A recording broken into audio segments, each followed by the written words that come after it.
All right, today we're going to look at how you can determine how old your tire is. And it can be very beneficial if you're looking to buy a used car and you're wondering how old the tires are. You probably don't want to go above 5 years, but a lot of that depends on how it's stored. If it's been kept in a garage, your tires are going to perform much better. If they're out in the cold and heat, that can do damage to your tires over the years. But I'd check and may do some research on that. A lot of it would depend on what type of tire you have also.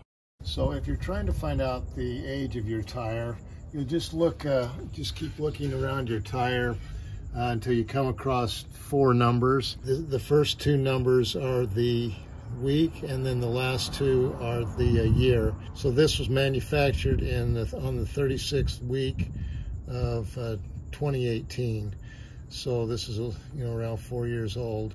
But you always want to look at the tire if you're looking at buying some used tires or you're buying a used vehicle. It's a good idea to check and see how old the tires are.